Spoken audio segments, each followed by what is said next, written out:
नमस्कार।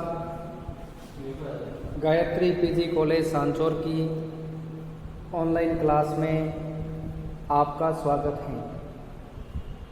प्रिय विद्यार्थियों, आज हम BA part first Gayatri college Sanchore में इतिहास में महात्मा बुद्ध के 4 आर्य सत्य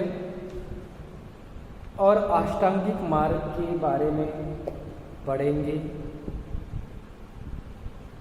इससे पहले के वीडियो में हमने महात्मा बुद्ध के द्वारा गृह त्याग और सत्य की खोज में निकलना आदि पढ़ा था। तो देखिए, महात्मा बुद्ध जगत और जीवन को मानकर चले थे। वे इस उलझन में नहीं पड़े कि विश्व या मनुष्य अमर हैं या नश्वर, सीमित हैं या असीम, जीव और शरीर एक हैं या अलग अलग।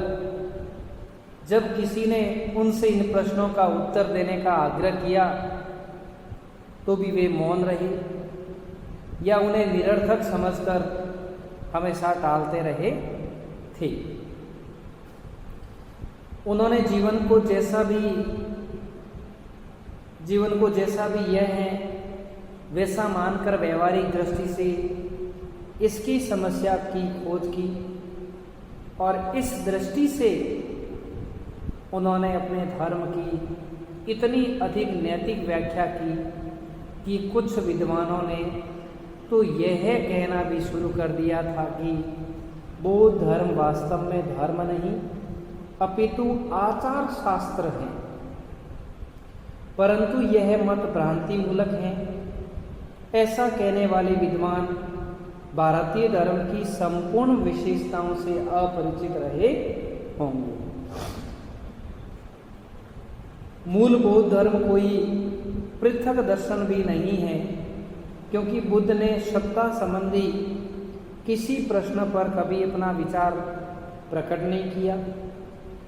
आज जो कुछ भी बौद्ध दर्शन के नाम से विख्यात है वह महात्मा बुद्ध के बाद का विकास है। बौद्ध धर्म आध्यात्म शास्त्र भी नहीं है, क्योंकि बुद्ध ने सृष्टि संबंधी विषय पर भी कभी अपने विचार प्रकट नहीं किए थे। उनका धर्म तो व्यवहारिक धर्म माना जाता था और उन्होंने 4 आर्य सत्यों की आधारशिला बताई और कहा कि 4 आर्य सत्य हैं बौद्ध धर्म की आधारशिला हैं और उनके इन्हीं सिद्धांतों का विकास है वो आगे चल कर के है वो हुआ था। 4 आर्य सत्यों में पहला अपन देख सकते हैं दुख, दूसरा है दुख समुदाय, तीसरा है दुख निरोध और चौथा है दुख निरोध मार्ग। तो सबसे पहले हम देखते हैं दुख। तो बौद्ध धर्म भी दुखवाद को लेकर चला है। बुद्ध ने संपूर्ण मानवता को दुखी देखा है। किसी को किसी बात का दुख तो किसी को अन्य किसी का दुख, जन्म भी दुख, बुढ़ापा भी दुख, रोग भी दुख, रोगी भी दुखी, मृत्यु भी दुख, धन विनाश भी दुख, प्रियजन का वियोग भी दुख और इच्छित वस्तु का न मिलना भी है वो दुख माना गया। इस प्रकार चारों और दुख ही दुख हैं, ऐसा महात्मा बुद्ध का मानना था। दूसरा है दुख समुदाय। तो देखिए, संसार में सर्वत्र दुख है, सब जगह क्या है? दुख है और ये वास्तविक सत्य है। और तब प्रश्न उठता है कि आखिर इन दुखों का कारण क्या है? तो महात्मा बुद्ध की दृष्टि में इसका मूल कारण है वो तृष्णा है, अर्थात मन में व्याप्त इच्छा। उनका कहना था कि यह तृष्णा पुनर्भव को करने वाली आसक्ति और राग के साथ चलने वाली और यत्र तत्र रमण करने वाली हैं। यह वैसे ही है जैसे कि काम तृष्णा या भव तृष्णा। परंतु इस तृष्णा का जन्म कैसे होता है, इसका समाधान करते हुए बुद्ध ने कहा था कि रूप, शब्द, गंध, रस, स्पर्श तथा मानसिक वितर्क और विचारों से जब मनुष्य आसक्ति करने लगता है तो तृष्णा का है वो जन्म होता है। अर्थात दूसरे आर्य सत्य का अर्थ है दुख का कोई न कोई कारण समुदाय अवश्य होता है। अर्थात जो दुख आता है तो उस दुख का कुछ न कुछ कारण है वो अवश्य होता है।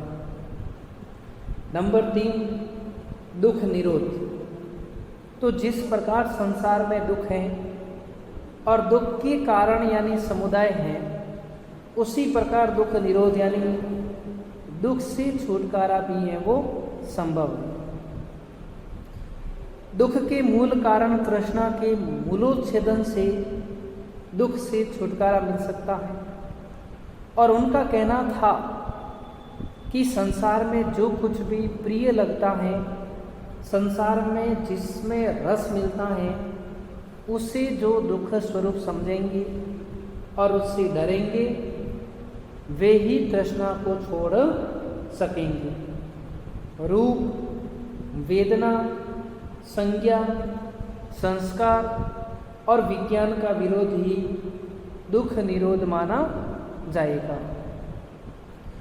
चौथा है दुख निरोध मार्ग, अर्थात दुखों पर विजय प्राप्त करने का मार्ग है। कोई भी व्यक्ति उस मार्ग का अनुसरण करके दुखों पर विजय प्राप्त कर सकता है। बुद्ध ने जो मार्ग बतलाया था वह दुख निरोधिनी, निरोधगामिनी प्रतिपदा के नाम से विख्यात है। इसमें 8 अंगों की व्यवस्था है, अतः इसे आर्य अष्टांगिक मार्ग के नाम से भी जाना जाता है। अर्थात दुख निरोध मार्ग के लिए व्यक्ति को अपने जीवन में 8 अष्टांगिक मार्गों का पालन करना चाहिए। अब देखिए हम पढ़ते हैं महात्मा बुद्ध के 8 अष्टांगिक मार्ग। इसमें सबसे पहला है सम्यक दृष्टि। सम्यक दृष्टि में क्या आता है कि जैसे सत्य, असत्य, पाप, पुण्य, सदाचार और दुराचार में भेद करना ही सही ज्ञान है। इसी से 4 आर्य सत्यों का सही ज्ञान प्राप्त होता है और यह ज्ञान श्रद्धा और भावना से युक्त होता है। ये अष्टांगिक मार्ग में पहला है सम्यक दृष्टि। और सम्यक दृष्टि में आता है सत्य, असत्य, पाप, पुण्य, सदाचार और दुराचार में भेद करना सही ज्ञान है। दूसरा है सम्यक संकल्प। अब देखिए, कामना और हिंसा से मुक्त आत्म कल्याण का पक्का निश्चय ही सम्यक संकल्प माना जाता है। अर्थात व्यक्ति अपने जीवन में तमाम तरह की कामनाओं, हिंसा से मुक्त होता है और आत्म कल्याण की ओर बढ़ता है तो वह सम्यक संकल्प की श्रेणी में आता है। नंबर 3 सम्यक वाणी। तो देखिए, सत्य, विनम्र और मृदु वचन तथा वाणी पर संयम ही सम्यक वाणी कहलाती है। अर्थात सम्यक वाणी से तात्पर्य है हमेशा सत्य बोलना, विनम्र रहना, मृदु वचन व वाणी का संयम ही सम्यक वाणी कहलाती है। चौथा है सम्यक कर्मांत, अर्थात सब कर्मों में पवित्रता रखना, हिंसा, द्रोह तथा दुराचरण से बचते रहना और सत्कर्म करना। क्या कहलाता है? सम्यक कर्मा। पांचवा है सम्यक आजीव, अर्थात न्यायपूर्ण मार्ग से आजीविका चलाना, जीवन निर्वाह से निश्चित मार्गों का त्याग कर देना। छठा है सम्यक प्रयत्न, तो इसे सम्यक व्यायाम भी कहते हैं और इसका अर्थ है सत्कर्मों के लिए निरंतर उद्यम करते रहना। सातवां है सम्यक स्मृति, अर्थात लोभ आदि चित्त के संतापों से बचना तथा उत्तम शिक्षाओं का सदैव है वो याद रखना। तो देखिए ये जो 8 अष्टांगिक मार्ग बताए हैं, इन 8 अष्टांगिक मार्गों का पालन करके व्यक्ति दुख निरोध मार्ग को अपना सकता है, अर्थात अपने दुखों को दूर कर सकता है। फिर है मध्यमा प्रतिपदा, तो दुख से छुटकारा पाने के लिए महात्मा बुद्ध ने जो अष्टांगिक मार्ग बतलाया था वह विशुद्ध आचार तत्वों पर आधारित था। उसमें न तो शारीरिक कष्ट एवं क्लेश से युक्त कठोर तपस्या को उचित बतलाया गया और न ही अत्यधिक सांसारिक भोग विलास को। वस्तुतः वह दोनों अतियों के बीच का मार्ग था और इसी से उसे मध्यमा प्रतिपदा भी कहा गया है।